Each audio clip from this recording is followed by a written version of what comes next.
महाअवतार बाबा जी अकंपित विराट वज्र में एक बार आपका पुनः स्वागत है।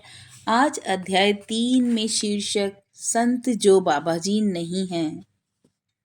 संसार भर के सच्चे जिज्ञासुओं के साथ मिलकर मुझे यह बात स्पष्ट हुई कि बाबा जी को लेकर बहुत अधिक संदेह और भ्रम की स्थिति बनी हुई है।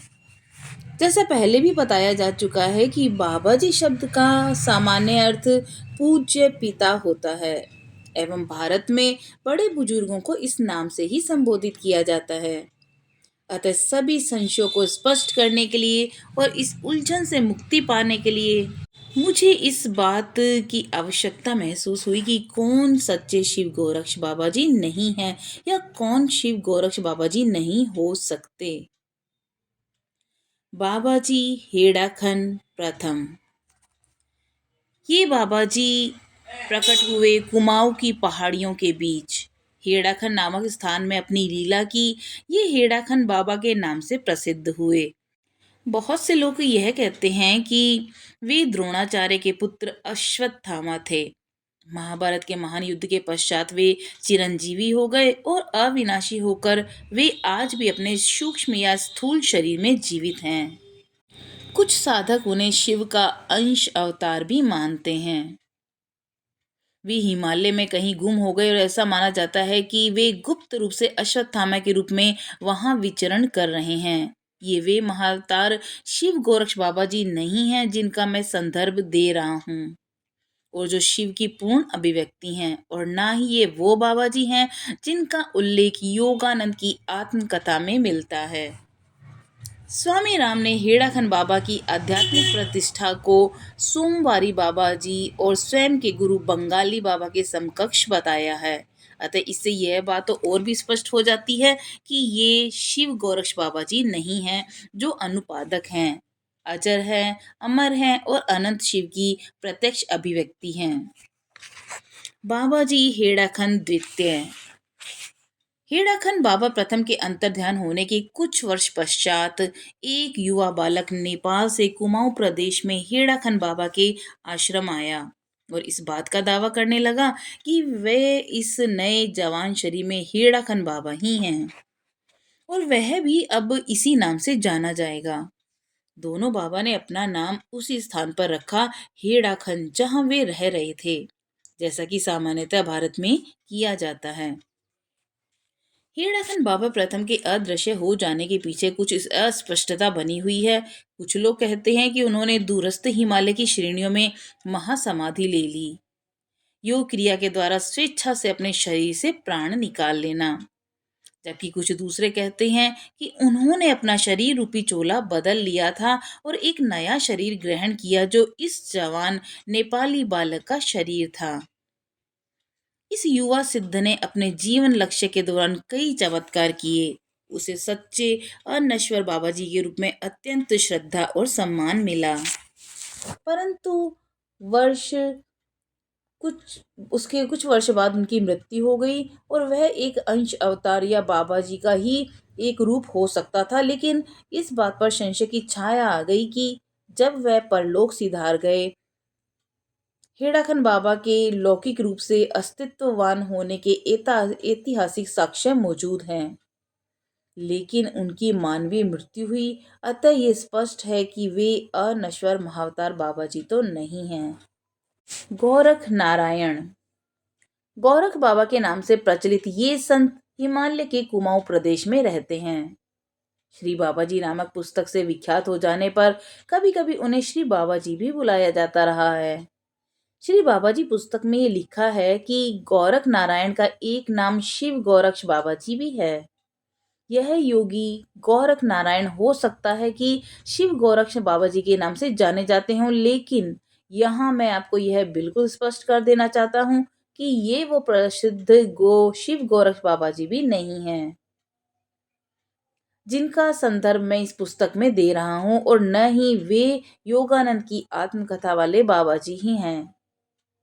गोरख नारायण ने यह बताया है कि वे अपने पूर्व जीवन में कृपाचार्य थे जो महाभारत युद्ध के काल में जीवित थे।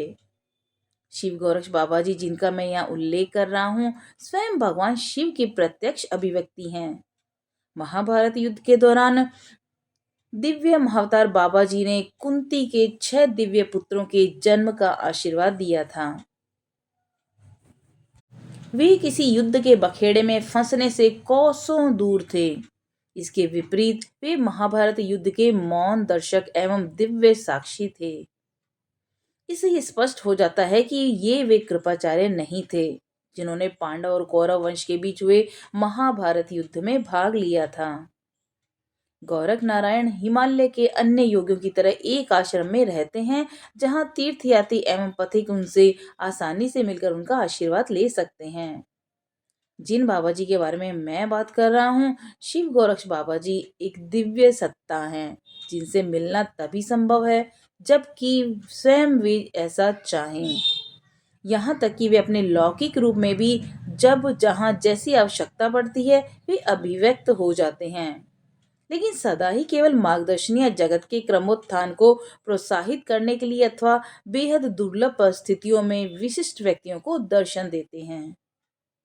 यह मिलन अत्यंत व्यक्तिगत, अत्यधिक शक्तिशाली और अभूतपूर्व रहस्य से भरा हुआ होता है।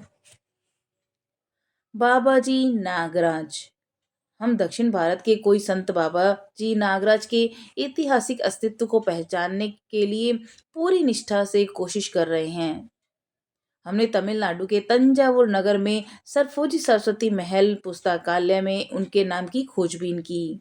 ऐसा कहा जाता है इस संत ने वहां जन्म लिया था। तमिलनाडु के विभिन्न भागों में जांच पड़ताल और शोध किए गए, जिनमें सित्तिरगिरी में शामिल हैं, परंतु अब तक हमें बाबा जी नागराज के अस्तित्व से संबंधित ऐतिहासिक साक्ष्य मिलना शेष हैं। केवल एक आधुनिक मंदिर को छोड़कर जो उनके नाम पर स्थापित और आधारित हैं, परंतु यह मंदिर एक ऐसे आदमी को निजी संपत्ति पर बना हुआ है जिसने बाबा जी नागराज और क्रिया योग पर उनकी पुस्तक के विषय में लिखा था। यह कुछ अजीब सी बात लगती है कि बाबा जी नागराज को वास्तविक बाबा जी का नाम परमहंस योगानंद की महासमाधि के बाद दिया गया, और तब नहीं जबकि वे जीवित थे। यदि ऐसा किया जाता तो ये अच्छा होता, क्योंकि तब योगानंद इस दावे का समर्थन करते और इसे आशीर्वाद देते कि उनकी आत्मकथा के बाबा जी और दक्षिण भारतीय बाबा जी एक ही व्यक्ति हैं। परंतु ऐसा नहीं हुआ। इससे अधिक और क्या कहा जाए कि तमिलनाडु के वासियों को भी बाबा जी नागराज के विषय में कुछ भी ज्ञान नहीं, जबकि वे दूसरी तमिल सिद्धों जैसे थिरुमुल्लार, बोगार नाथ, संबंधार, करूर सिद्ध रामलिंगम स्वामी के विषय में बहुत कुछ जानते हैं। बाबा जी नागराज का क्रिया योग भी वास्तविक क्रिया योग से मेल नहीं खाता है। हालांकि सभी योग, चाहे वे पुरातन हो या नव आविष्कृत हो, अच्छे ही होते हैं। मैं यहाँ सिर्फ इसलिए अंतर कर रहा हूँ ताकि लोग उस योग का अभ्यास करें जिसका अभ्यास करने का उनका इरादा हो, न कि किसी और योग का अभ्यास।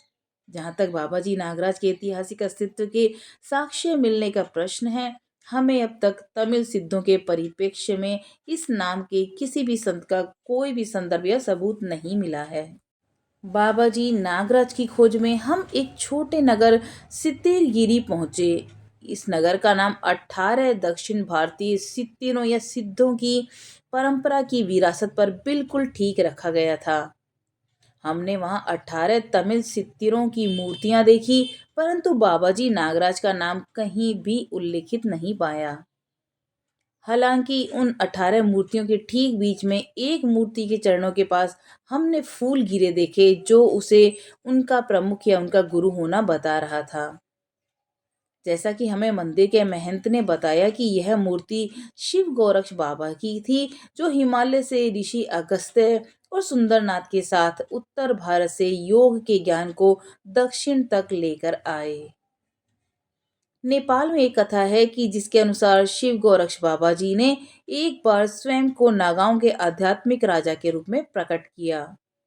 किसी पुराने अवशेष में वे समाधि की मुद्रा में दर्शाए गए हैं, जिसमें वे 9 नागों से बने योग के सिंहासन पर विराजमान हैं। अतः भारत के कुछ प्रदेशों और नेपाल में शिव गोरक्ष बाबा जी को नागराज के नाम से भी जाना जाता है। अतः सितेरगिरी के 18 सितेरों के मंदिरों को देखकर इस बात की पूरी संभावना लगती है कि शिव गोरक्ष बाबा जी के नागराज नाम की प्रसिद्धि दक्षिण भारत तक भी अवश्य पहुंची होगी। अतः नागराज तो शिव गोरक्ष बाबा जी की ये महज एक उपाधि है। इसके अलावा दूसरी शताब्दी में नागार्जुन नामक एक दिव्य रसायन विद्य का उल्लेख मिलता है, जो शिव गोरक्ष बाबा जी का शिष्य था और वह भी उत्तर भारत से ही आया था। यह हो सकता है कि नागार्जुन की प्रसिद्धि दक्षिण भारत तक पहुंची हो और उसे ही कालांतर में नागराज कहा गया हो। यह जानना भी महत्वपूर्ण है कि यदि किसी बाबाजी नागराज नाम के मनुष्य ने तमिलनाडु में पैदा होकर वहां जीवन यापन किया भी हो, तब भी उसका जन्म एक मानवीय जन्म माना जाएगा और इसीलिए वह अनश्वर महाअवतार बाबाजी नहीं हो सकते, जिनका उल्लेख एक योगी की आत्मकथा पुस्तक में आता है और जिनके विषय में मैं यहाँ बतला रहा हूँ। आज के अंक में इतना ही। कल हम जानेंगे अध्याय 4 में अनादि अनंत बाबा जी के साथ मेरी प्रथम भेंट। तब तक के लिए नमस्कार।